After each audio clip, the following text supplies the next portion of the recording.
दोस्तों, अमेरिका में इन दिनों एक नई बहस छिड़ी है और उसके केंद्र में है H-1B वीजा।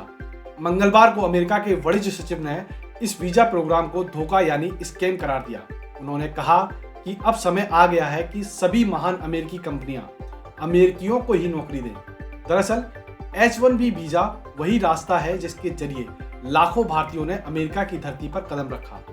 USCIS के आंकड़े बताते हैं कि 2015 से अब तक जितने भी H-1B वीजा जारी हुए हैं उनमें से 70% से ज़्यादा भारतीयों को मिले हैं।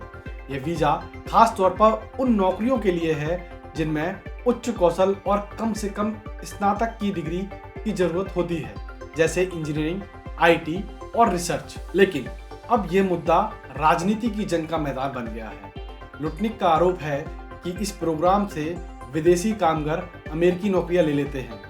यही स्वर पहले भी ट्रंप प्रशासन में गूंज चुका है।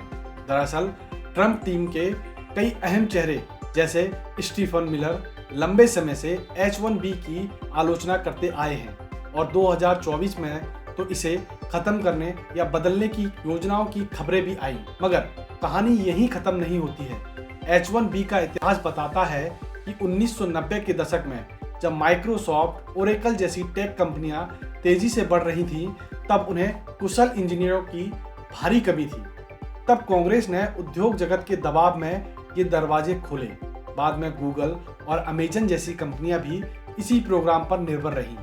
कई अर्थशास्त्रियों का तर्क है कि H-1B ने अमेरिका को तकनीक में बढ़त दी। वॉटन स्कूल की अर्थशास्त्री ग्लेनर ने शोध में पाया कि कुशल प्रवासियों को नियुक्ति करने से कंपनियों की उत्पादकता और नवाचार को सीधा फायदा हुआ। यहाँ तक कि स्टार्टअप के लिए भी ये प्रतिभा अहम रही। एलन मस्क जैसे उद्योगपति खुलेआम कहते हैं कि H-1B के बिना अपनी कंपनियों को आगे नहीं बढ़ा सकते। लेकिन आलोचक भी कम नहीं।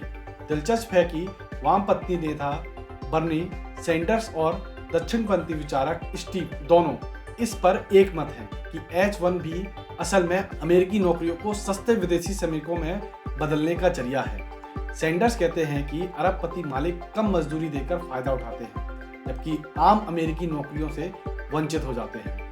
इसे सीधे अमेरिकी वर्किंग क्लास से धोखा बताते हैं। इस बहस में भारतीयों की भूमिका और भी अहम हो जाती है, क्योंकि 70% से ज़्यादा H-1B वीज़ा भारतीयों को ही दिए जाते हैं। लेकिन यहाँ एक दिलचस्प तथ्य यह है, ज़्यादातर भारतीयों को $1 लाख से कम सालाना वेतन मिलता है, जबकि अमेरिकी IT पेशेवरों को औसतन $1 लाख से ऊपर सालाना वेतन मिलता है। आलोचक कहते हैं यही लो कॉस्ट टैलेंट कंपनियों को लुभाता है। लुटनिक ने हालिया इंटरव्यू में सवाल उठाया, जब एक औसत अमेरिकी $7500 कमाता है और औसत ग्रीन कार्ड धारक $6600 कमाता है, तो हम ऐसा क्यों कर रहे हैं? यह तो नीचे के स्तर से लोगों को चुनने जैसा है। यानी कहानी साफ है, H-1B वीजा अब सिर्फ एक इमिग्रेशन प्रोग्राम नहीं रहा। यह अमेरिका की अर्थव्यवस्था, राजनीति और ग्लोबल टैलेंट पर होने वाली लड़ाई का प्रतीक बन चुका है। और इस लड़ाई में सबसे बड़ा दाव भारतीयों पर लगा है, क्योंकि अगर H-1B की राह मुश्किल हुई तो सबसे पहला असर उन्हीं पर पड़ेगा।